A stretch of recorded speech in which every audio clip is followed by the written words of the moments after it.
This next category is for fans who only need the edges of their seats and whose fingernails are shorts, not by choice. Here are your nominees for Best Suspense of 2022. 司令、ここまで僕たちを導いてくれたのはあなたです。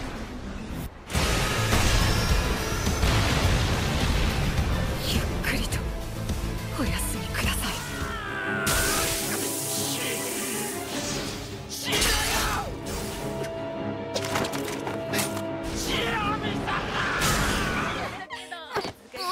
私は君と会えて嬉しい。ちょっと嬉しい嬉しい。誰か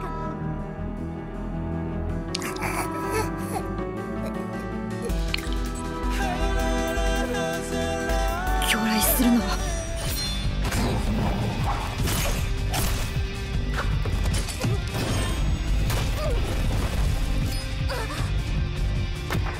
んなものか。それでもシャドウ機を支えているつもりか。わけわからん。すすを出させているのよ。恐ろしい。気を引き締めたまえ。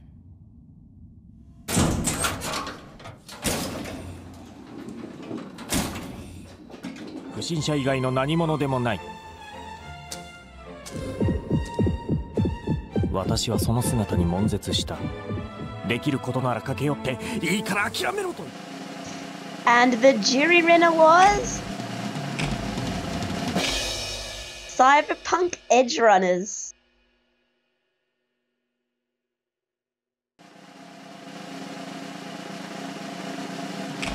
And the public voted for, also, as it turns out, Cyberpunk Edge Runners. Now, I don't think this is particularly surprising considering when Cyberpunk Edge Runners came out, it was an absolute phenomenon. What do you think about? Have you seen the show? And what do you think about it? And do you think it deserves this placement? It took me like way too long to actually start watching this show because I never played the game, and like everything I heard about the game was kind of like, you know, train wreck kind of material. But like I'm glad that I did like at least watch some of it, because it is really something very special. And I have to say, you really have to get to the rest of it because it just builds and builds on top of itself as it gets towards this ending. And then the ending, I think people may or may not find like, a little controversial. Was that the case, Skeletor, when you guys were talking about it? Yeah, we could say that. I mean, most of the jury, to be honest, they were more on the favorable side of the ending because, you know, it was handling its themes on a really good manner. You see that, for example, the last scene, like, it is really good as a conclusion. It needs more of like that bittersweet moment, let's say. I'm not going to go into details in this one, but yes, it does handle that part really well. Some of the other guys like saw a bit of maybe the change in the pacing and also the change in the tones. Like there is like a really huge tonal shift from one part of the series to the other. That for me was really good. For most of the jury, was also really good too. And that's the thing. It's like besides being like some really visually impressive show, it handles really well its themes, and it handles really well and lands really well its ending, I would say. And it's really, you know, it's a short anime. I mean, it only has 10 episodes, but on those 10 episodes, it tells a really compelling story. What surprises me is that like this show it strikes me as like, you know, a very heavy like action drama. So what made it so beloved as a suspense series specifically? So here's an interesting yearly discussion we have. So the way that these awards work is that we sort things into different genres, and then they're judged holistically while after they're sorted. So we don't judge whether or not something has like the best or most suspense, just whether or not its overall quality after it's been sorted. So someone somewhere considered these suspenseful enough to put in suspense, as opposed to say action or drama, and then they're judged based from there. I'm very amused by the Tatami Time Machine Blues' inclusion on here because it does have a sort of suspense, but not not the kind of suspense that you'd associate with like an action thriller. I didn't think about that actually. Skeletor, do you mind talking a little bit about that? Yeah, I There's a sort of, mean, there's a tension, right? But like in terms of that carries through the entire series of like, oh, if you screw up here, then you'll screw up the entire timeline, and you might even screw up the entire world. But it's not really consequences that you like feel is life threatening in the same way as something like Summertime Rendering or Attack on Titan. Like it's oh yeah, almost like It's very like humorous. a combination of suspense and comedy in a kind of an interesting mix. yeah, it has like a bit Yeah. of like a really interesting mystery, but like on a comedic aspect. It's like it is really lighthearted in that way. It's not that you're gonna see, oh my god, what is gonna happen? Is this guy is gonna die? You feel like, oh, these guys are just hanging around and solving some problems, and the problem is actually really hilarious, and it's really nice in a way. It's a bit of a more on the sci-fi aspect, I would say, with all of the time traveling, this weird time machine, mixed up with comedy, mixed up a bit with some dressing in mystery too. I mean, Time Machine Blues, it was a really unique entry. I have to say that too. It was really unique. Yeah, And yeah. so Now, yeah, I'm and this Farkon, really, one, yeah. I'm you really like briefly okay. impressed. Yeah, I'm really impressed with all of the choices that like made it onto this list because they all have like a really different take on what you would call suspense. And yeah, really, that's that's what really, we're aiming for when we make these lists, because we want something where if you're into some certain genre or certain style of show, you have like a nice variety to choose from. Like because not everyone can watch everything year to year. So this is a nice little cheat sheet. Yeah, Now, yeah. Fraken, you briefly brought up Attack on Titan earlier, and I was looking at this list and I was thinking, man, it really is low on the public ranking, especially compared to a couple shows that came out that don't have the certain like prestige and legacy that Attack on Titan does. Do you think maybe the recent events of this last season have something to contribute to that, or Final season part two, part like two part slash part three, 5 billion. Like how part three of part yeah, two? I'd say there's exactly. probably a lot of fatigue in the community setting over this series. Certainly I felt it myself when I, sat down to, finish off this season. And also with the manga being done, there's no real suspense, you could say, about how it's actually going to end.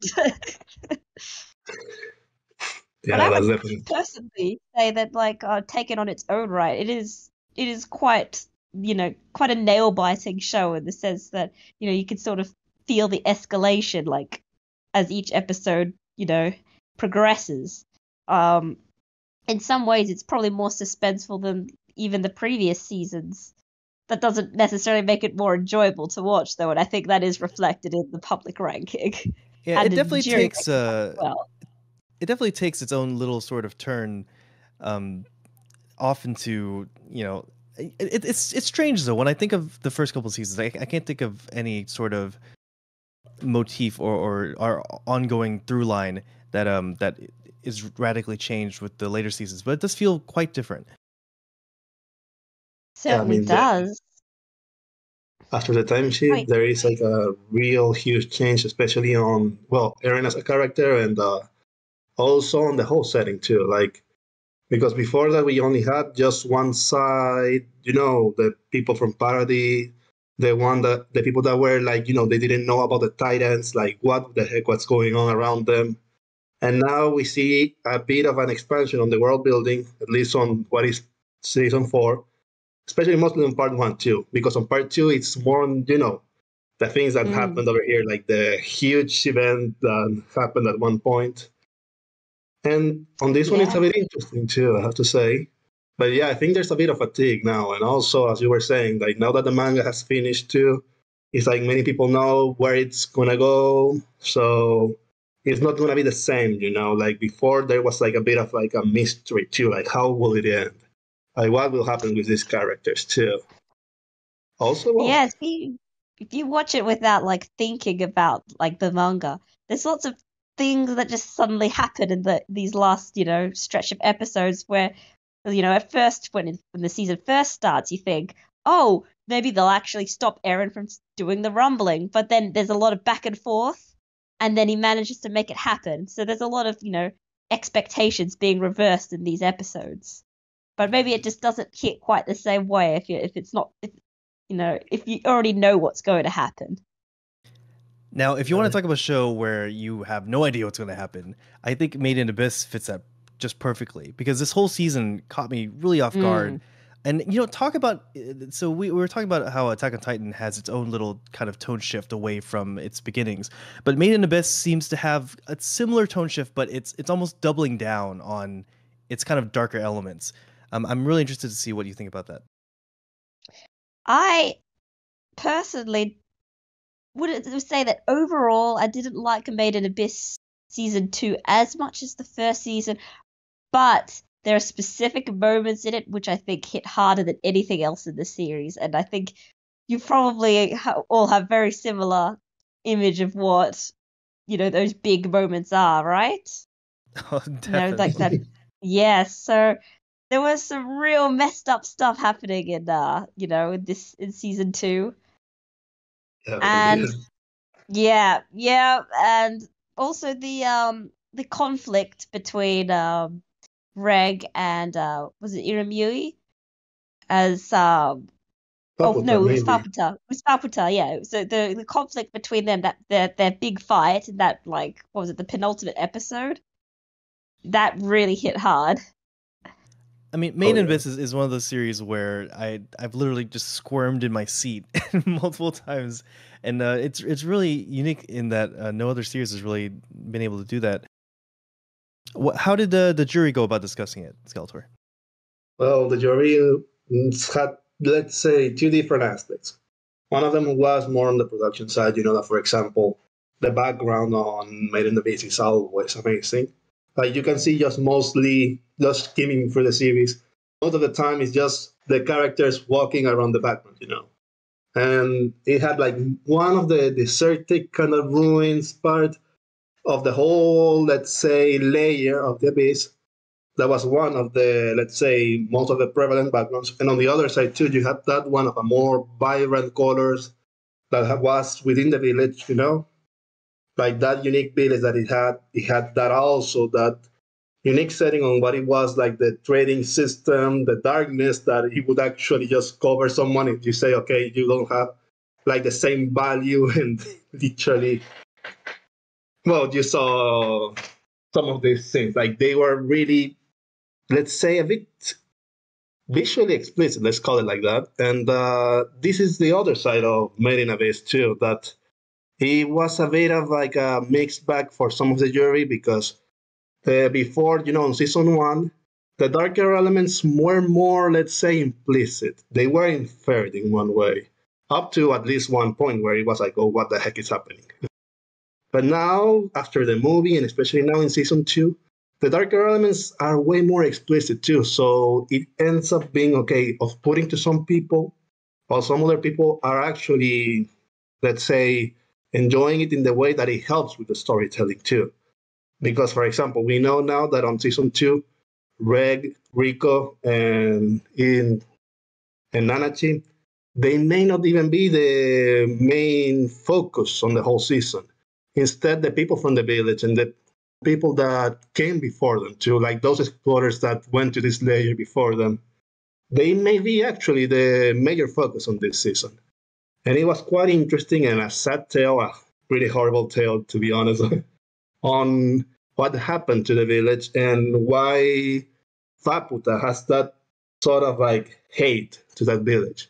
I mean, it was a really compelling story, but at the same time, it was really difficult to watch to many people. So that's why it's a bit of a divisive entry, I would say.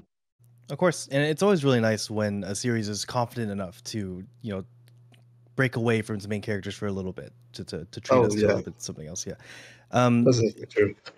I mean, thank you for that. Frakun, is there any thing that you wanted to bring up, that any entry that appeared that you're just like, man, why is this here, or why is this so low, or why is this so high? So I was really gunning for summertime rendering. I hear a lot I of good things about it. Yeah, if when as soon as I looked at this list, I was like, this is like the epitome of a suspense series. It's like every single episode has like something that makes you like go, oh no, what's gonna happen next? It's it really does not let up. It's a pure thriller. Oh, Uh, definitely. It's quite a good thriller. so if you were gonna ask me, what would have deserved to win, I would have said summertime rendering. Even if Cyberpunk Edge Runners might have edged it out in terms of quality overall. I see what you did there. Well, so I think some of that is a question of exactly how do you do a suspense series well, right? Like one of my gripes with the original like ReZero, say, right, is that there Hmm. certainly were a lot of like cliffhangers and oh my god, what's gonna happen next? And then I always felt like they never really paid off. I felt like I really enjoyed it while I was watching it week to week, but then when I went back to it, I was like, some of these don't really. They just do it so you keep watching, right? Do you feel that same way with summertime rendering, or do you feel like it's actually really done in a tasteful way? Well, I'd say that summertime rendering has its fair share of schlock, but it kind of just carries you through the entire series. I think it's a more polished series overall than ReZero.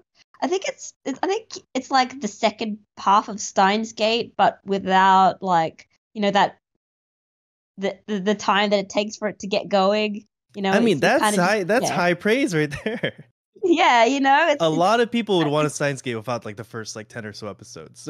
right. So it's like Steins Gate, and it properly concludes, so you don't feel like you're like have to watch like or like read this long thing or what or like wait around for like 2 extra seasons to finally wrap up the story. It's like such an easy thing to recommend.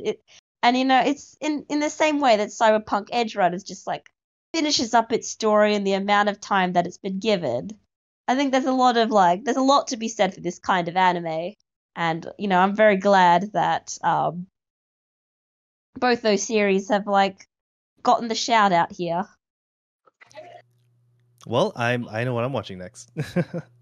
Skeletor, did you guys choose chapter 2 specifically, or did you just like choose any random, or was that like the best one? Well, the chapter 2 was the one that had more traction of the two because of the seven, only two have come out. We I had, I think, see. both Okay. 1 and 2 as as an option, if I remember correctly. And yeah, like the jurors that were more in favor of Princess Principal, they went for chapter 2. By Hmm. that time, I didn't even know about it, and it was like a really nice surprise too. It's like a nice series, and let's say these ground handler episodes slash theatrical novels, I think, or movies, because they are like 50 minutes long. I mean, they're not really that long. They're quite interesting in their own way, and also they are like on the visual aspects, they're really good, like really Are good. they like a actual continuation of like their sequels, or Yeah, there's like a season 1 before that, and the season 1, I would say the Ground Hunter movies are more of a polished version. Let's say they have more of an engaging plot. I would go. I mean, season 1 is good in the way that it introduces the characters. It also introduces let's say, the world because it's sort of like placed in, let's say, 19th century Britain, more or less. Well, not exactly Britain, but the themes is more or less in the UK. hmm. And it is done really well on that part. And And it has like a really unique cast. I also have to say that too. I mean, it's more or less, let's see, a bit of like different girls over here because it's like a kind of cute girls doing cute things, but also mixed up now with spying. Well, cute more spy than spying, things. let's say, going with it's over the top. I have to say too. It's like as a series, it's really over the top too. It's like it's quite a flashy. It's a bit surprising too when it's all that flashy when it's a spy setting. More like like James Bond movies. Like they Yeah. say, yeah, we're a spy. We Right. have to be undercover, and then boom, bang, explosions over here. Like public things. They're like, what the heck is? But And it's done really I, good on that I part. guess I have to anyone say. disappointed with Spy Classroom should watch Princess Principal. yeah. Yeah, it'd be good. I mean, everyone should just watch Princess Crucible in general. So, and Kim, speaking of spies, did you watch Licorice, and what do you think about it? Because I'm just curious. I love Licorice Recoil. Right. If anything, we should have Yeah. asked why. Because it's like fourth or fifth place here, and it's actually been nominated in AO2Y as a contender. So it's interesting. It's always interesting looking at the differences between juries, and obviously there's different people, but hmm Yeah, I mean, I don't have that much insight on like what the Reddit community is like and what what the jurors' tastes. Um, but I did wonder if maybe like Licorice Recoil kind of just like maybe people felt a bit like mixed on it in terms of like what it was trying to be, because it's both lots of cute things and like Yuri stuff, but it also has like these action heavy elements that only really like come to a head near the end. right. And then there's the whole like drama subplot of like, oh Yeah. no, my mysterious past, blah blah blah. I Yeah, mean, it's really But carried yeah. just by Chisato and Takina's interactions. definitely, yes. Like those two are really charismatic characters, like very charismatic. And I have to say, for me at least, Licorice, like its strengths would be more like what were the interactions between them. I mean, the slice of life elements of it, it's really good. I have to say. I mean, you just like the characters. Like It's you funny cannot because make I think Magi Revo this season is like so similar in like a slightly different twist. Yeah, but Licorice is still better. It really is. Thank you guys both so much for stopping by. We've been talking with Frakun. You can find her at frogkun.com, the blog, or on Twitter, frog_kun. Very, very great Twitter feed. One of the best additions I've had to my following list. Thank you very much, although I mainly just tweet about light novels. Hey, that's fine too. All right, see y'all. All right, yes, thank you so much for having me around, and have fun with the rest of the stream and with the rest of these awards. I'm really looking forward to seeing what else wins. Hey, and we're looking forward to showing you.